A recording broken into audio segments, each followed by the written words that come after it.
सब सेटल हो जाएं तो मैं बोलना शुरू करूं। जी साथियों, 2014 में इस देश में दो बड़े बदलाव हुए। देश ने नरेंद्र को चुना और हमारे प्रदेश महाराष्ट्र ने देवेंद्र को। और फिर पूरे स्टेट में इकोनॉमी से लेकर अनएम्प्लॉयमेंट तक सारे नंबर्स बदलने लगे। अब देखिए अजय सर, मैं तो शब्दों का आदमी हूं, नंबर्स का आदमी हूं नहीं, लेकिन इतने नंबर्स तो मैं भी समझता हूं कि महाराष्ट्र का जीडीपी 435 बिलियन का आंकड़ा पार कर चुका है और हमारे स्टेट की इकोनॉमी पूरे भारत में नंबर 1 पर है।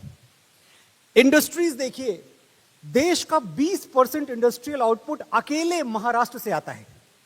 और पंकज भैया, टेक इनकलाब का आलम यह है कि हर साल हम 80,000 करोड़ से ज्यादा के सॉफ्टवेयर्स एक्सपोर्ट करते हैं। माननीय मुख्यमंत्री जी के लिए तालियां बजाएं।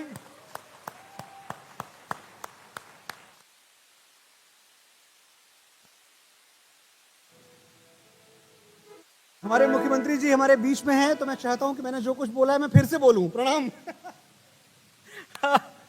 जी आ जाइए शुरू से।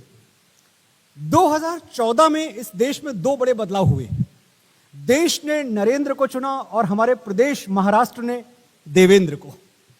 और फिर पूरे स्टेट में इकोनॉमी से लेकर अनएम्प्लॉयमेंट तक सारे नंबर्स बदलने लगे। मैं शब्दों का आदमी हूं, नंबर से मेरा कोई खास रिश्ता नहीं है, लेकिन इतना तो मैं भी समझता हूं कि महाराष्ट्र का जीडीपी 435 बिलियन का आंकड़ा पार कर चुका है। तालियां बजा सकते हैं अपने प्रदेश की उपलब्धि के लिए। और तालियों के कई और मौके मैं आपको दूंगा जब आगे आंकड़े बताऊंगा। हमारे स्टेट की इकोनॉमी पूरे भारत में नंबर 1 पर है। इंडस्ट्रीज देखिए, देश का 20% इंडस्ट्रियल आउटपुट अकेले महाराष्ट्र से आता है। और हमारे टेक इनकलाब का आलम यह है कि हर साल हम 80,000 करोड़ से ज्यादा के सॉफ्टवेयर्स एक्सपोर्ट करते हैं। 2014 के बाद ह्यूमन डेवलपमेंट इंडेक्स में हम ऊपर गए, जीडीपी में हम ऊपर गए, पर कैपिटा इनकम में ऊपर गए। अगर महाराष्ट्र के ग्राफ में कोई चीज नीचे जाती हुई दिखती है तो वो है बेरोजगारी, महंगाई और इलिटरेसी। इस प्रगति से आपकी तरह मैं भी बड़ा खुश हूं, लेकिन मैं उस प्रगति को अधूरा मानता हूं जो संस्कृति को साथ लेकर ना चले। लोकमान्य तिलक और डॉक्टर हेडगेवार जैसे विजनरी जिस राज्य के इतिहास में सूर्य की तरह चमक रहे हों, वहां जरूरी है कि मेट्रो भी बने और मंदिर भी बने। देवेंद्र फडणवीस जी की सरकार ने करोड़ों रुपए मंदिरों के रेनोवेशन और ब्यूटिफिकेशन पर खर्च किए। आज मैं गर्व से कह सकता हूं कि हमारा राज्य और हमारी संस्कृति दोनों सुरक्षित हाथों में है। आज हम महाराष्ट्र की गौरवशाली धरती पर राष्ट्र निर्माण को सेलिब्रेट कर रहे हैं, रियल हीरोज को सेलिब्रेट कर रहे हैं। तो मैं याद दिलाना चाहता हूं कि इस धरती पर हमेशा उसी ने राज किया है जिसे छत्रपति शिवाजी महाराज ने आशीर्वाद दिया है। अभी 2 महीने पहले अजय सर, यहां महाराष्ट्र की स्वाभिमानी जनता ने ईवीएम की बटन दबाकर बोल दिया कि जो भगवा ध्वज के सम्मान में खड़ा नहीं होगा, हम उसे बैठने के लिए सत्ता की कुर्सी नहीं देंगे। महाराष्ट्र की जनता के लिए ये तालियां बजानी ही पड़ेंगी आपको। महाराष्ट्र ने सत्ता की कुर्सी देने के लिए एक बार फिर अपने उसी बेटे को चुना जो सत्ता से पहले सनातन के साथ खड़ा है, जिसके लिए कुर्सी नहीं कर्तव्य बड़ा है। श्री स्वामी समर्थ और संत नामदेव की परिपाटी का नाम है देवेंद्र फडणवीस। इस प्रदेश के 13.5 करोड़ बुजुर्गों, नौजवानों, महिलाओं और किसानों के सच्चे साथी का नाम है देवेंद्र फडणवीस। महाराष्ट्र के जिस मिट्टी में कमल खिला है, उस माटी का नाम है देवेंद्र फडणवीस। मैं बड़े सम्मान के साथ अपने मुख्यमंत्री को मंच पर बुलाना चाहूंगा, जिन्हें मैं आदर से अपना बड़ा भाई कहता हूं और पूरा महाराष्ट्र देवा भाव। स्वागत कीजिए महाराष्ट्र के मानस पुत्र श्री देवेंद्र फडणवीस का।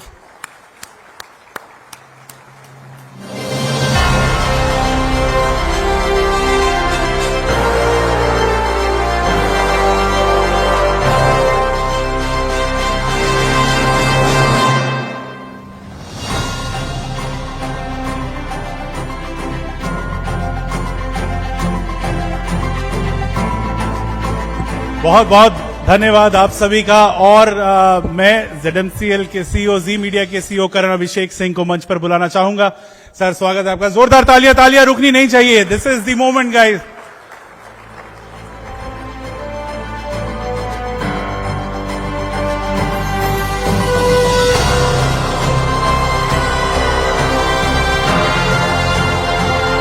मैं हमारे गणमान्य लोगों से आपसे आग्रह करूंगा कि आप मंच पर बने रहें। और अब वो घड़ी जिसके लिए हम सभी यहां उपस्थित हुए, इस शाम के आप सभी लोग बैठ सकते हैं, मुझे माफी दीजिएगा, मैंने ये कहा नहीं।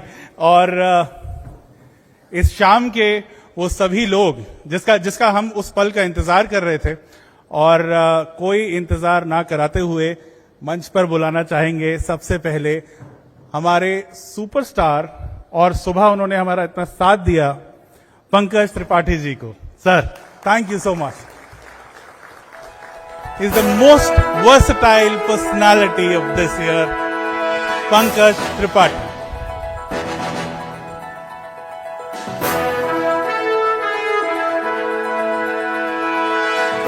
जोरदार तालियां।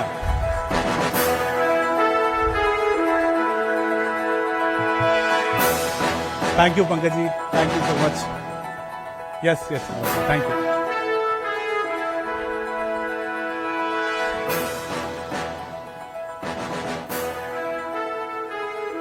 कोई उनसे फिटनेस का राज पूछता है, कोई उनसे उनके कमाल के अभिनय का राज पूछता है। वो सबसे बड़े कलाकार अगर भारत के कहे जाएं तो कोई अतिशयोक्ति नहीं होगी। श्रीमान अनुपम खेर जी को हम सम्मान के लिए बुलाना चाहेंगे।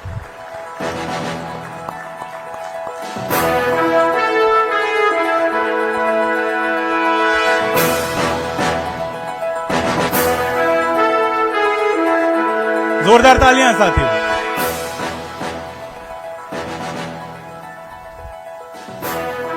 Thank you Anupam sir, thank you so much.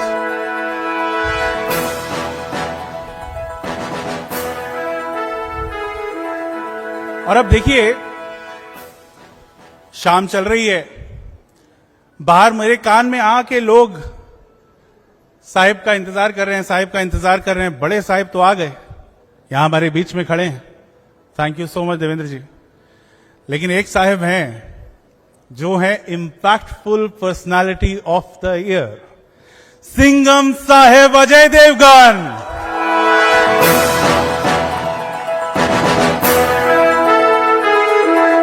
तालियां रुकनी नहीं चाहिए, ऐसे नहीं चलेगा।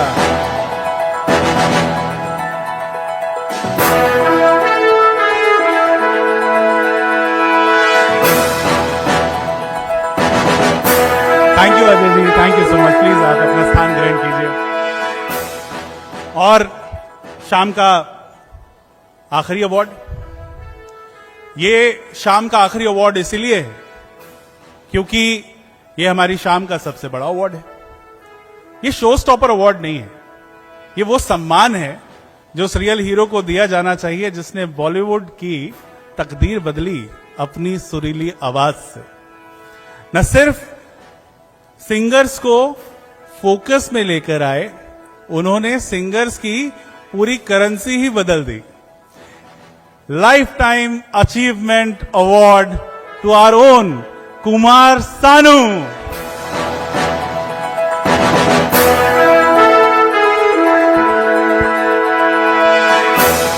साथियों, जोरदार तालियां बनती हैं सानूदा के लिए।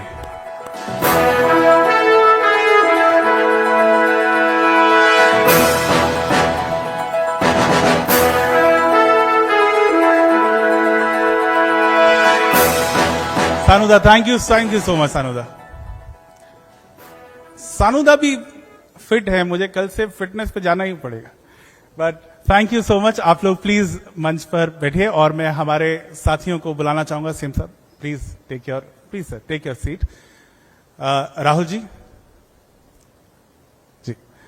हम लोग मंच पर बुलाना चाहेंगे हमारे साथी अनुराग जी और अश्विन जी को कि वो सर से 2 मिनट गुफ्तगू करें, प्लीज जोरदार तालियों के साथ।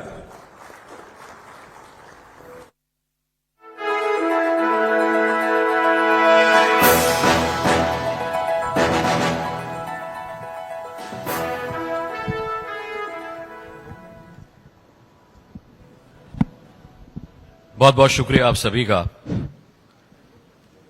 खासकर देवेंद्र जी आपका। अब 2 मिनट का समय तो बहुत कम है, तो उसके आगे एक शून्य लगा लेते हैं और उसके बाद जितनी आपकी मेहरबानी होगी समय बढ़ता रहेगा। आपके इंट्रो में मनोज मुंतशिर जी ने देवा भाव शब्द का इस्तेमाल किया। अब आपको देवा भाव कहता हूं तो अजय जी का चेहरा सामने आता है। पहले तो यह परमिट कीजिए कि आपको क्या कहा जाएगा सर आज के सेशन में। आपको मैं महाराष्ट्र का सीएम देवेंद्र फडणवीस कहूं या देवा भाव कहने की इजाजत देकर के आप थोड़ी लिबर्टी देना पसंद करेंगे हमें? देखिए, जो प्यार करते हैं वो देवा भाव कह सकते हैं, बस बात खत्म। जिनको फॉर्मेलिटी निभानी है वो देवेंद्र फडणवीस या सीएम कह सकते हैं। तालियां। सर, चूंकि रियल हीरोज का हमारा कार्यक्रम है और बॉलीवुड यहाँ रियल हीरो ज्यादा हैं, क्या आपके सरकार की कोई ऐसी परियोजना जिसमें रियल हीरोज को लेकर कुछ आप लोग कर रहे हो उनकी तलाश के लिए, इस तरह की कोई परियोजना भविष्य में? देखिए, पहले तो मैं बधाई देना चाहूंगा जिनको आज हमने सम्मानित किया है, और चारों जो शख्सियत जिनका सम्मान हुआ है वो अपने आप में एक इंस्टीट्यूशन है। अजय देवगन जी ने एक प्रकार से जो हमारी हिंदी फिल्म है उसमें एक्शन हीरो क्या होता है ये हमको दिखाया और अब नए रूप में हमको दिखाई पड़ते हैं। अनुपम खेर जी ने तो जिस प्रकार के किरदार निभाए हैं, मैं ऐसा मानता हूं कि इतना वर्सेटाइल एक्टर शायद ही हमने देखा है। पंकज त्रिपाठी जी ने तो मुझे ऐसा लगता है कि एक आभा ही बदल दी है, और जब उनको देखते हैं, उनको सुनते हैं, और जो एक शालीनता, मतलब उनकी एक्टिंग देखने के बाद शालीनता से गाली भी दी जा सकती है, ये पंकज जी ने हमको सिखाया। और शानुदा तो ऑल टाइम फेवरेट है, क्योंकि हम भी 90s वाले लोग हैं, हमारे कॉलेज का जमाना तो 90s का है, और शानुदा ने जिस प्रकार से मोहब्बत तो हमने की थी, इजहार करना शानुदा ने सिखाया।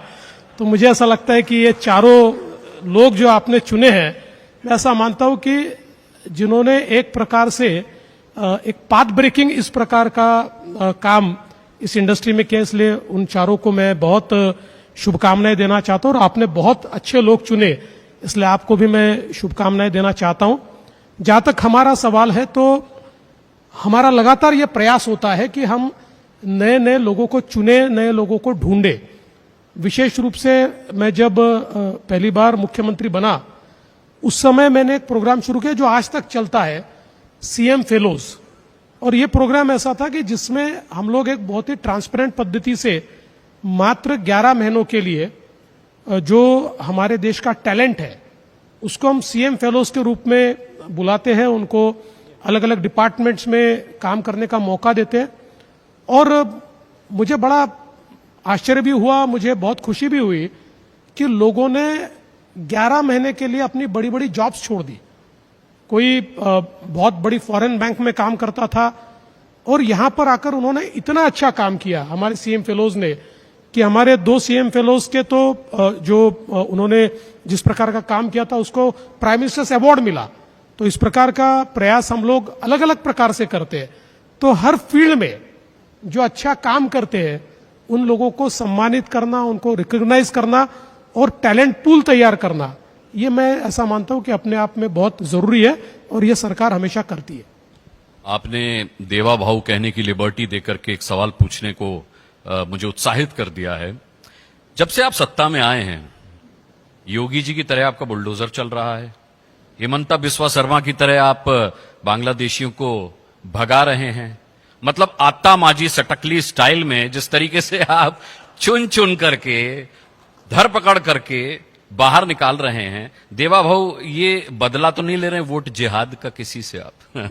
देखिए, हम बदले के लिए चुनकर नहीं आए, हम बदलाव के लिए चुनकर आए हैं। हमको बदलाव लाना है और ये बदलाव हर क्षेत्र में लाना पड़ेगा। और हमारी विचारधारा राष्ट्रवाद की विचारधारा है, और राष्ट्रवाद की विचारधारा ने हमको ये सिखाया है जो विचार हमारे राष्ट्र के खिलाफ है उसको चुन चुन कर बाहर निकालना पड़ेगा।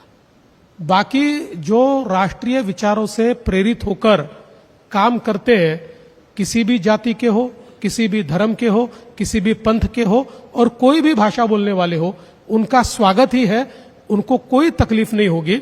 लेकिन इस राष्ट्र का कोई विरोध करेगा और इस राष्ट्र में अराजकता तैयार हो, इस प्रकार का कोई प्रयास करेगा, तो ऐसी ताकतों को तो हम चुन चुन कर बाहर करेंगे। एक सवाल है सर, आप सीएम बने, फिर डिप्टी सीएम बने और फिर सीएम बने, लेकिन जब आप पहली बार सीएम बने, दूसरी बार भी जनता ने आपको मैंडेट दिया था सीएम बनने का, लेकिन परिस्थितियां ऐसी बनी, आप सीएम नहीं बन सके। आपने एक लाइन कही थी, मैं समंदर हूं लौटकर वापस आऊंगा। तो ये लाइन क्या आपने ऐसे ही फ्लो में बोल दी थी या फिर आपको यकीन था कि भाई मैं तो वापस आने वाला हूं? देखिए, वो तो मेरा जवाब था। जिस समय पूरी मेजॉरिटी मिलने के बाद मुझे मुख्यमंत्री नहीं बनने दिया गया और जो कुछ हुआ महाराष्ट्र ने देखा, और हमारी विधानसभा में उसके बाद एक डिबेट हुआ, और उस डिबेट में जो उस समय के रूलिंग पार्टी के सारे नेता थे, वे सारे नेता एक प्रकार से मुझे चिढ़ा भी रहे थे, अपमानित भी कर रहे थे कि कैसे आपको बाजू रख दिया, आप जिंदगी में वापस नहीं आ सकते। पुनः यहीं पे तो पूरा एक तरह से मुझे जब सब लोग मिलकर टारगेट कर रहे थे, तो मैंने उनको जवाब दिया था कि मेरे किनारे पर घर मत बसा लेना, मैं समंदर हूं, लौट कर जरूर आऊंगा। और अब लौटे और बहा दिया। ईश्वर की कृपा है, लौटे तो टाइड सुनामी के साथ लौटे। वही मैं कह रहा था, समंदर नहीं आया, हाई टाइड आ गया, आपने सुनामी कह दिया उसको। आप सीएम बनने के बाद उद्धव ठाकरे जी से मिलने भी गए थे, वो तस्वीरें हमने अपने चैनल पर दिखाई भी थी। वो मुझे मिलने आए थे, मैं नहीं मिलने गया था, वो आप मुझे मिलने आए थे। मैं आपसे खैर इस बारे में सवाल ही नहीं पूछ रहा, मैं तो सवाल ये पूछ रहा हूं कि सीएम बनने के बाद आपने ऐसा क्या कर दिया कि उद्धव ठाकरे आपकी तारीफ कर रहे हैं, आदित्य ठाकरे आपकी तारीफ कर रहे हैं, और तो और संजय राउत आपकी तारीफ कर रहे हैं। तालियां भी बजा सकते हैं आप। देखिए, कुछ तारीफें ऐसी होती है कि जिससे हमेशा बचना चाहिए। अगर आपने इन तारीफों को तारीफ समझ लिया तो आपका नाम तारीख में दर्ज होता है।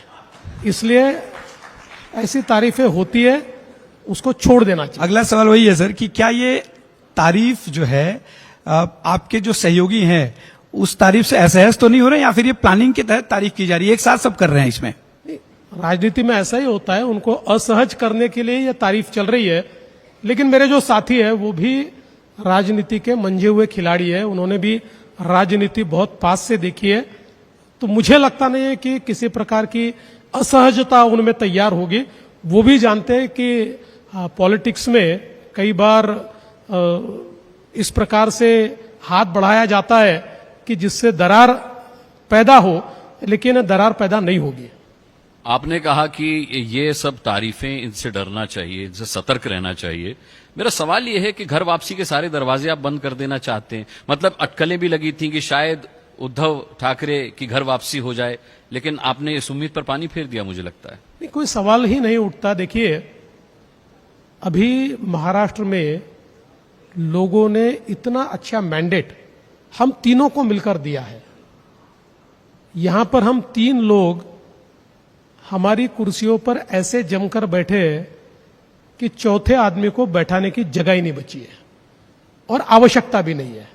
इसलिए मैं नहीं मानता कि कोई दरवाजा खुला, कोई दरवाजा बंद, इस प्रकार की चर्चा के लिए भी कोई गुंजाइश है, ऐसा मैं नहीं मानता। हम जो हमारी महायुति है, वो महायुति अच्छे से काम कर रही है और हमारी महायुति ही अंत तक महाराष्ट्र में काम करेगी। पहले आपके सीएम और अभी आपके डिप्टी सीएम, जब से नतीजे आए वो बार बार बीमार पड़ रहे हैं, अभी तबीयत कैसी है उनकी? मैं शिंदे साहब की बात कर रहा हूं। देखिए, उसको मैं ऐसा मानता हूं, इस ढंग से नहीं लेना चाहिए। शिंदे साहब 2.5 साल तक लगातार काम करते रहे, रात को 2 बजे तक, 3 बजे तक, 4 बजे तक काम किया, और हम लोगों ने चुनाव में भी मुझे ऐसा लगता है कि एक प्रकार से 24/7 काम किया।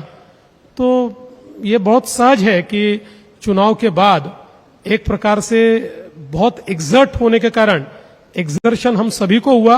देखिए, हम राजनीति में कुछ हासिल करने के लिए नहीं आए। हमारे लिए राजनीति एक मिशन है, क्योंकि जिन विचारों से हम तैयार हुए, राष्ट्रीय स्वयंसेवक संघ के स्वयंसेवक के रूप में मैंने अपने जीवन की शुरुआत की, और मुझे राष्ट्रीय स्वयंसेवक संघ ने एक ही चीज सिखाई, और वो चीज है राष्ट्र प्रथम। अपने देश की सेवा करना, अपने समाज की सेवा करना और सेल्फलेसली करना, ये एक मंत्र मुझे बचपन से मिला है। इसलिए मैं ऐसा मानता हूं कि कुछ हासिल करना ये राजनीति का उद्देश्य नहीं है। हम लोगों ने तो संघ के गीत में सुना है, पथ का अंतिम लक्ष्य नहीं है सिंहासन चढ़ते जाना, सब समाज को लिए साथ में आगे है बढ़ते जाना। तो इसी प्रकार से हम लोग आगे बढ़ रहे हैं। कुछ हासिल करना नहीं है, जो मिला है ये पद नहीं है, ये जिम्मेवारी है। इस जिम्मेवारी को ठीक से निभाना, यही अब हमको हासिल करना है। अच्छा देवा भाऊ, वैसे मैं आपको बताऊं कि राजनीति में हमने कई लोगों को फाइट करते ज्यादा देखा है, फाइट बैक करते कम देखा है। आप उनमें से एक हैं, और नतीजा ये है कि आपको अब लोग प्रधानमंत्री नरेंद्र मोदी के उत्तराधिकारी के रूप में भी देख रहे हैं। मतलब एक फहरिस्त है जिसमें हेमंत बिस्वा शर्मा भी हैं, योगी आदित्यनाथ भी हैं, नितिन गडकरी भी हैं, उसमें अब आपका भी नाम लिया जाता है। देखिए, मैं उत्तराधिकारी के किसी लिस्ट में नहीं हूं, लेकिन जिन विचारों के लिए प्रधानमंत्री नरेंद्र मोदी जी काम करते हैं, उन विचारों का उत्तराधिकारी मैं हूं, रहूंगा और जिंदगी भर उसके लिए काम करूंगा। आपकी मौजूदगी में विरोधी भी बोल रहे हैं। पूछ रहा था, केंद्र की राजनीति की रेस में अगर आपका नाम आता है, अग्रणी रूप से आता है। अरे भाई, अभी अभी तो महाराष्ट्र का मुख्यमंत्री बनाओ यार, रहने दो 5 साल यहीं पर, क्यों भेजना चाहते हो? आपके विरोधी भी सर आपके स्टेज पे रहते हुए विजय वडेट्टीवार ने भी ये बात कही कि प्रधानमंत्री के वारसदार जो हैं आप हैं। वापिस आपको कहता हूं, विरोधी जब कहते हैं तो खुश मत होइए। समझ लीजिए एक ऐसा बाण चला है कि जो कभी भी आपको लग सकता है, इसलिए उस बाण से हमेशा सावधान रहना चाहिए और ऐसी चीजों से कभी खुश नहीं होना चाहिए।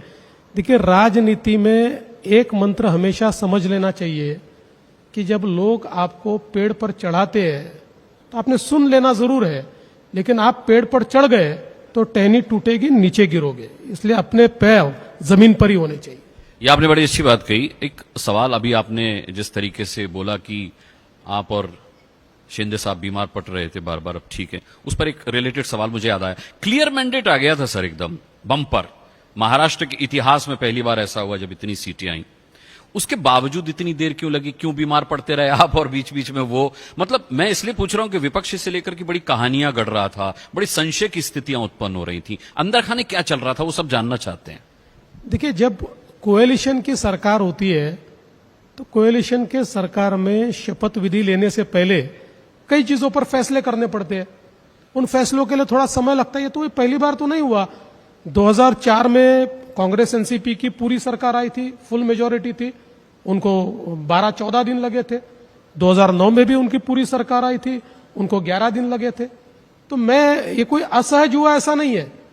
लोग इतिहास को भुला देते हैं और वर्तमान पर ज्यादा बोलते हैं, तो मुझे नहीं लगता कि कोई अलग इस प्रकार की चीज हुई। 3 पार्टियां थी, हम लोगों ने बैठकर फैसला किया। फैसले लेने के लिए चर्चाएं करनी पड़ती है, चर्चाएं करने में थोड़ा समय लगता है, लेकिन ठीक है। लेकिन एक यहां पर मसला और हुआ था। लोगों ने कहा कि 2 की लड़ाई में तीसरे का फायदा, ना देवेंद्र जी का फायदा, ना एकनाथ शिंदे का फायदा, असली फायदा तो अजीत पवार साहब का हुआ। 6ठी बार डिप्टी सीएम बन गए हो। कई बार लोग कहते हैं कि ये लाइफ टाइम डिप्टी सीएम है, इसलिए मैंने उनको एक बार ये कह दिया कि भाई लाइफ टाइम डिप्टी सीएम मत कहिए, कभी ना कभी ये भी सीएम बन सकते हैं। उनको हमारी शुभकामनाएं। लेकिन मुझे ऐसा लगता है कि भारतीय जनता पार्टी महाराष्ट्र की सबसे बड़ी पार्टी थी, वो वापस बनी। लगातार 3 चुनाव में 100 से ज्यादा सीटें लेने वाली पार्टी पिछले 30 वर्षों के महाराष्ट्र के इतिहास में केवल और केवल बीजेपी है। और साथ में हमारे शिवसेना और एनसीपी, हम तीनों को एक दूसरे का फायदा हुआ। अब किसको किसका ज्यादा हुआ, किसका कम हुआ, ऐसा आकलन तो हम नहीं कर सकते, लेकिन तीनों का एक दूसरे को फायदा हुआ और एक बम्पर जीत मिली। लाडली बहन योजना का इसमें कितना योगदान रहा? सर कहते हैं कि लाडली बहन योजना शिंदे साहब शुरू करना चाह रहे थे, लेकिन अजीत पवार उसके फेवर में नहीं थे, फाइनेंस मिनिस्टर थे, पैसा कहां से आएगा, ये सारी बातें हो रही थी, इसमें कितनी सच्चाई है? नहीं, देखिए ऐसी बात नहीं है। लाडली बहन योजना हमारे शिवराज सिंह चौहान जी ने जो मध्य प्रदेश में शुरू की और वो बड़ी सक्सेसफुल हुई, और उसी की तर्ज पर हमारे मुख्यमंत्री एकनाथराव शिंदे जी ने उस समय निर्णय किया कि महाराष्ट्र में भी इसको शुरू करेंगे। तो उन्होंने मुझे और अजीत दादा को निमंत्रण दिया, हम तीनों ने मंत्रणा की और हमने एक मत से यह निर्णय किया कि हम इस योजना को शुरू करेंगे। और ये निश्चित है कि हमारी लाडली बहनों ने हमको बहुत समर्थन दिया। जहां लाडली बहनों का समर्थन हमको मिला, उसके साथ साथ इस चुनाव का वाटरशेड मूवमेंट जिसको कह सकते हैं, टर्निंग पॉइंट जिसको कह सकते हैं, वो प्रधानमंत्री मोदी जी का जो नारा था, एक है तो सेफ है, ये नारा एक प्रकार से टर्निंग पॉइंट इस चुनाव का हुआ और लोगों ने उस नारे को इतना रिस्पॉन्ड किया कि उस नारे ने महाराष्ट्र में सुनामी लागी।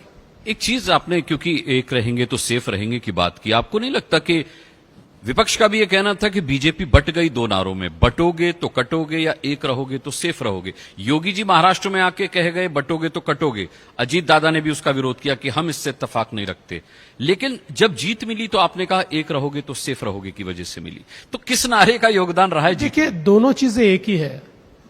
जैसे हम कहते हैं कि पानी का गिलास आधा खाली है या आधा भरा है, बटेंगे तो कटेंगे का अर्थ यह है कि पानी का गिलास आधा खाली है, एक है तो सेफ है का अर्थ है पानी का गिलास आधा भरा हुआ है।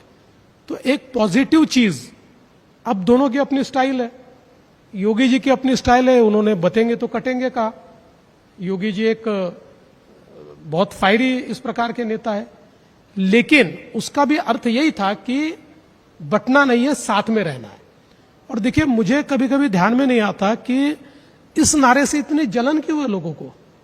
अरे भाई, कोई भी नेता अगर लोगों को कहता है बटिए मत, साथ में आ जाइए, वो ये नहीं कर रहे बटिए बटिए बटिए, उससे हमको चिढ़ होनी चाहिए, उससे हमको दुख होना चाहिए, कोई बांटने की कोशिश कर रहा है। कोई नेता अगर हमको साथ में आने की बात कर रहा है, और वही मंत्र प्रधानमंत्री जी ने दिया कि हम लोग एक है तो सेफ है। इस देश में भाषा के, प्रांत के या जाति के या पंथ के आधार पर अगर हम लोग बढ़ गए, तो हमने इतिहास में भी देखा है, जब जब इस प्रकार से हमारा समाज बटा तो हमारा देश बटा। इसलिए हम जब तक एक रहेंगे तो सेफ रहेंगे। मुझे लगता है ये नारा बिल्कुल सही था, लोगों ने उसको सही समझा और लोगों ने उसके ऊपर वोट किया। लोगों ने सर, जैसा आपने कहा कि कुछ लोगों ने शायद गलत समझा होगा, कुछ लोगों ने सही समझा होगा। सवाल इसलिए है क्योंकि आप कहते हैं, आपने पहली प्रेस कॉन्फ्रेंस जो नागपुर में करी उसमें आपने कहा कि every vote for magnetic Maharashtra, लेकिन अभी एक मंत्री हैं नितेश राणे, वो कहते हैं एवरी वोट फॉर अगेंस्ट मुल्ला। तो ये थोड़ा सा विरोधाभास नहीं है? नहीं, देखिए, मुझे ऐसा लगता है कि हमारे जो नितेश राणे जी है, एक बहुत ही स्ट्रांग हिंदुत्ववादी, स्टॉन्च हिंदुत्ववादी इस प्रकार के नेता है और बेबाकी से बात करते हैं और यंग है, थोड़ा गर्म खून है, लेकिन मैं उनको हमेशा समझाता हूं कि अब वो जिस प्रकार के नेता है, एक मंत्री के रूप में काम कर रहे हैं, तो मुझे ऐसा लगता है कि थोड़े संयम के साथ बात होनी चाहिए, लेकिन उनके इंटेंट पर कोई आप उंगली नहीं उठा सकते। उनका इंटेंट बिल्कुल सही है। कई बार उनके जबान से जो चीजें निकलती है उसके अर्थ अलग अलग निकलते हैं। महाराष्ट्र चुनाव के बाद नतीजे आने से पहले दो अटकलें बड़ी जबरदस्त लग रही थी। एक अटकल ये लग रही थी कि उद्धव ठाकरे की घर वापसी होगी और दूसरी अटकल ये लग रही थी कि अजीत पवार की घर वापसी होगी। इनमें से कुछ भी नहीं हुआ।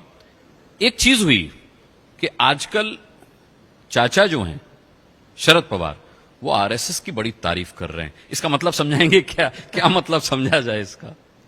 देखिए, शरद पवार जी जो है वो महाराष्ट्र की राजनीति में सबसे वेटरन है, चाणक्य सबसे वेटरन है, और उनको महाराष्ट्र की राजनीति में होने वाली चीजें समझती है, अपनी जीत का कारण भी समझता है और अपनी हार का कारण भी समझता है।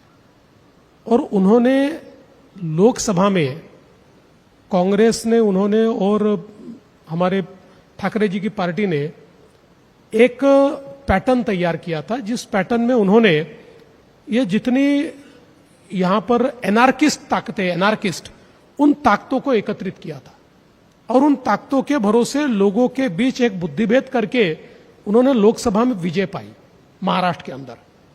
उसके बाद जो सारी राष्ट्रीय विचारों की ताकतें थी, वो सारी ताकतें मैदान में उतरी, क्योंकि उनके ध्यान में आया कि अगर एनार्किस्ट ताकतें इसी प्रकार से काम करती रही तो इस देश का भला नहीं हो सकता, इस समाज का भला नहीं हो सकता। तो राष्ट्रीय ताकतें या राष्ट्रवादी ताकतें जो थी, उनकी ताकत ज्यादा थी। वो जैसे मैदान में उतरी तो ये जो फेक नैरेटिव तैयार हुआ था, इस फेक नैरेटिव को उन्होंने समाप्त कर दिया और लोगों ने बीजेपी को और हमारी महायुति को वोट दिया। तो पवार साहब के ध्यान में आया कि ये राष्ट्रीय ताकतें कौन है, इसलिए उन्होंने तारीफ की उन ताकतों की। तो मुझे ऐसा लगता है कि ये भी व्यक्ति में एक गुण होना चाहिए कि अपने जो विरोधी है, उन विरोधियों में भी जब कोई ताकत दिखती है तो उस ताकत की तारीफ करनी चाहिए। देखो, वो तारीफ वो इसलिए तो नहीं कर रहे कि आजकल ये भी खबरें हैं कि आरएसएस और बीजेपी में कुछ मनमुटाव है, आरएसएस नाराज है बीजेपी से, इसलिए तो शरद पवार साहब जो है वो जाल नहीं फेंक रहे आरएसएस की तरफ। देखिए, जब आप लोगों के पास खबरें नहीं होती है तो चलाने के लिए ऐसी खबरें चलती है आरएसएस और बीजेपी में मनमुटाव है। ऐसा कोई मनमुटाव होता नहीं है, क्योंकि देखिए आरएसएस राजनीति में नहीं है, राजनीति से उनका कोई संबंध नहीं है।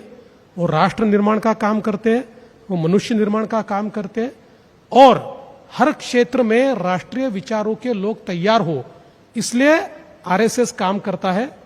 भारतीय जनता पार्टी उन्हीं विचारों से काम करने वाली एक पार्टी है। हम लोग ये मानते हैं कि हमारी जो पैतृक संगठन है या हमारे विचारधारा हमारी जहां से आती है वो राष्ट्रीय स्वयंसेवक संघ है, तो इसमें कभी मनमुटाव हो ही नहीं सकता। सर, आपने कहा कि कुछ फेक नैरेटिव तैयार किए गए, संविधान की बात आप करते रहे हैं, वोट जिहाद एक बड़ा मुद्दा रहा। आपने अपने भाषणों में कई जगहों पे कहा और आपने ये कहा कि अब वोट जिहाद के खिलाफ हम धर्म युद्ध करेंगे।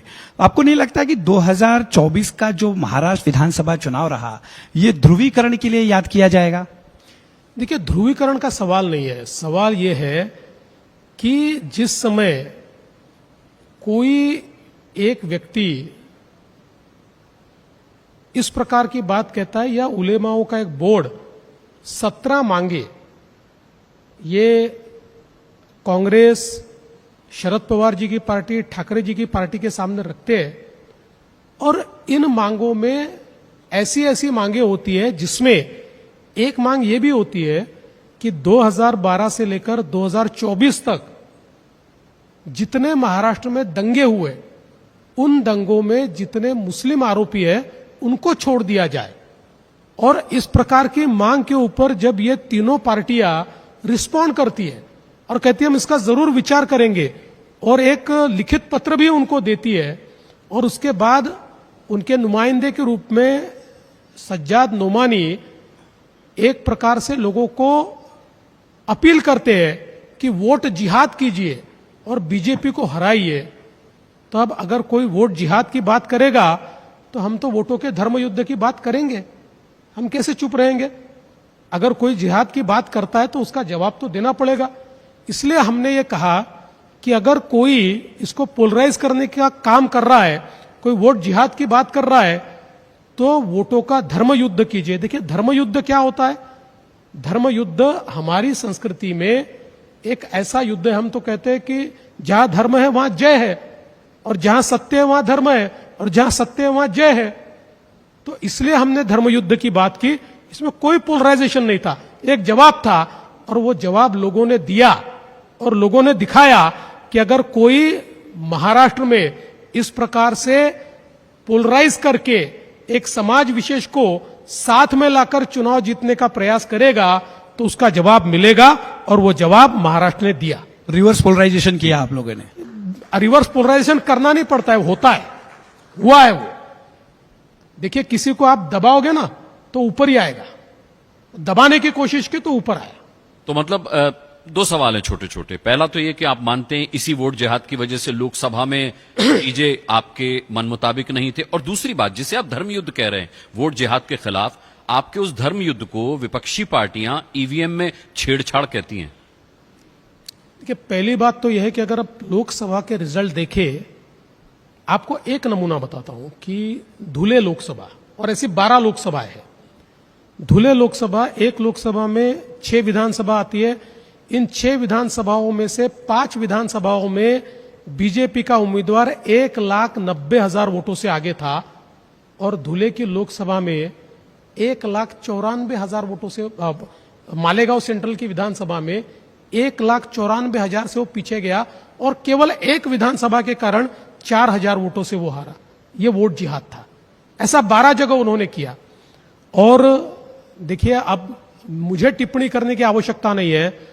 सुप्रीम कोर्ट ने ही विपक्ष को कह दिया, आप जब हारते हो तो ईवीएम का नाम लेते हो, आप जब जीतते हो तो लोकतंत्र का नाम लेते हो। ये जब जीतते हैं तो लोकतंत्र जीतता है, और ये जब हारते हैं तो ईवीएम जीतता है। मैं इनको इतना ही कहना चाहता हूं कि धूल इनके चेहरे पर है, ये आईना पोंछते हैं, एक बार अपना चेहरा पोंछ कर देख ले तो मुझे लगता है कि इनके ध्यान में आएगा कि ये क्यों हारते हैं। सर, आपने 100 दिनों का एक प्लान बनाया है, सारे मंत्रियों को, उनके विभागों को 100 दिनों का एक खाका तैयार करने बोला है। क्या प्लानिंग है सर आपकी, खासतौर पे अगर हम आपके पास जो सबसे महत्वपूर्ण खाता है गृह मंत्रालय का? देखिए, मूल रूप से कोई भी सरकार की जो दिशा तय होती है वो पहले 100 दिनों में तैयार होती है। इसलिए मैंने हर विभाग की बैठक करके उनको ये कहा कि आप 2 प्रकार के प्लान बनाएंगे। पहला 100 दिन का प्लान, जिसमें 100 दिन में आप क्या अचीव कर सकते हो ये हमको बताइए, और दूसरा एक लॉन्ग टर्म प्लान। तो 100 दिन के प्लान में हर विभाग ने अपने टारगेट्स तय किए। देखिए, ये जो सरकार होती है ना, ये इसी प्रकार से चलती है, मिशन मोड पर। आप अगर मिशन दोगे तो सरकार चलती है, आप अगर मिशन नहीं दोगे तो ऐसा हाथी है जो खड़ा भी नहीं होता और हिलता भी नहीं है। तो इनको मैंने मिशन दिया है, और उसके साथ साथ एक मैंने 7 पॉइंट प्रोग्राम दिया है। जो 7 पॉइंट प्रोग्राम हर विभाग के हर ऑफिस में उस प्रोग्राम को कार्यान्वित किया जाएगा, जिसमें बहुत छोटी छोटी बातें मैंने कही है। ये जो 7 पॉइंट प्रोग्राम है, इसमें मैंने कहा है कि उस ऑफिस की सफाई होनी चाहिए, उसमें जितने पुराने कागजात है ये सारे कागजात आपने निकाल कर फेंकने। कम से कम 2 चीजें हर ऑफिस ने ये करनी है कि जिसमें ईज ऑफ लिविंग आए। इसका मतलब उस ऑफिस में लोग जिन कारणों से आते हैं, ऐसी जो सबसे महत्वपूर्ण 2 चीजें हैं, वो 2 चीजों को हम इस प्रकार से तैयार करें, या इस प्रकार से उसकी कार्य पद्धति को तैयार करें कि आने वाले व्यक्ति को वापस चक्कर न लगाना पड़े, उसको ईज ऑफ लिविंग मिले।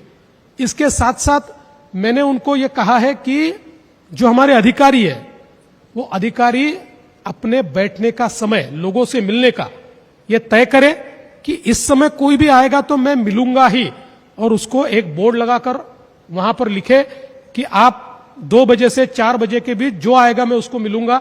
इस प्रकार की 7 बहुत सिंपल चीजें मैंने दी है, लेकिन ये सिंपल चीजें लोगों के जीवन में परिवर्तन लाने वाली चीजें हैं। और हमारे जितने विभाग हैं, उन विभागों को ट्रांसफॉर्मेशनल इस प्रकार का एक प्रोग्राम दिया है। मैं ऐसा मानता हूं कि 100 दिनों के बाद एक हम रिपोर्ट भी प्रकाशित करेंगे कि 100 दिन के लिए हमने क्या तय किया था और उसमें से हमने क्या अचीव किया। तो इससे हमारी सरकार में ट्रांसपेरेंसी भी आएगी, हमारी सरकार में एफिशिएंसी भी आएगी, और एक जिसको हम लोकाभिमुखता कहते हैं, वो लोकाभिमुखता भी हमारी सरकार में आएगी। ठीक है। देवेंद्र जी, आप न्यूज चैनल देखते होंगे। हमारे न्यूज चैनल्स पर कुछ एक्सपर्ट्स बैठते हैं जिनको हम पॉलिटिकल एक्सपर्ट्स कहते हैं या राजनीतिक मामलों का जानकार कहते हैं।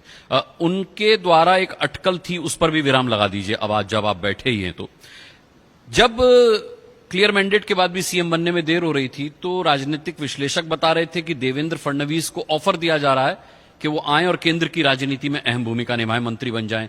कुछ राजनीतिक एक्सपर्ट्स बता रहे थे कि देवा भाऊ को ये ऑफर दिया गया है कि वो बीजेपी के अध्यक्ष बन जाएं। क्या ये सच है? देखिए, पहली बात तो आपको ये भ्रांति है कि आप जिनको बुलाते हो एक्सपर्ट है।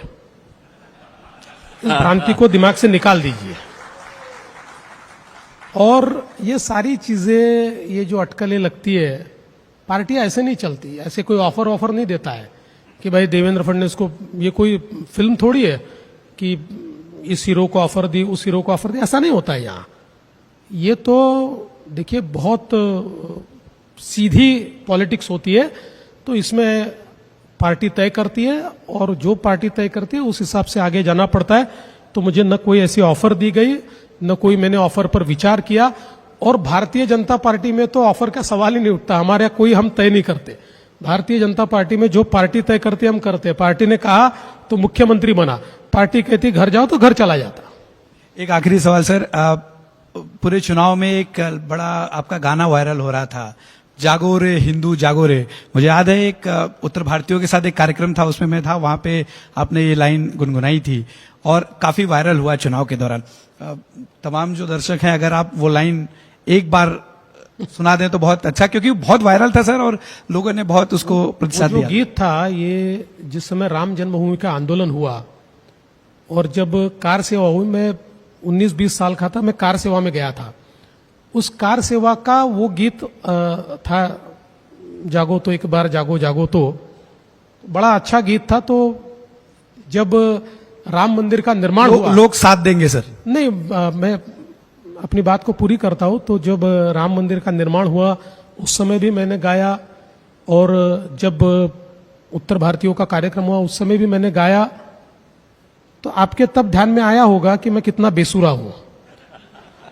तो इतने बड़े नेशनल चैनल पर अपनी बेइज्जती नहीं करवाते। आपको दिखाना है तो आप पुराना वाला मेरा दिखा दीजिए, तो लोगों के ध्यान में आ जाएगा कि मैंने क्यों नहीं गाया। तो इसलिए मुझे ऐसा लगता है, लेकिन वो गीत बहुत सुंदर है, इसमें कोई दो राय नहीं है। चलिए, देवेंद्र फडणवीस जी, माननीय मुख्यमंत्री महाराष्ट्र, आपका बहुत बहुत धन्यवाद करना Thank you. चाहेंगे। आपने साबित किया है कि महाराष्ट्र में रियल हीरो आप हैं। अपनी पार्टी के लिए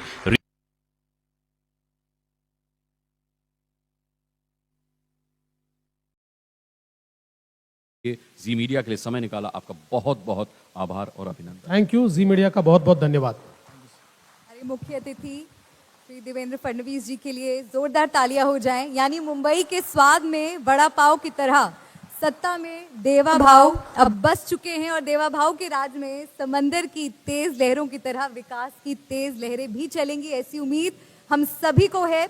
आपका बहुत बहुत धन्यवाद माननीय मुख्यमंत्री जी। जोरदार तालियां हो जाए मुख्यमंत्री देवेंद्र फडणवीस जी के लिए।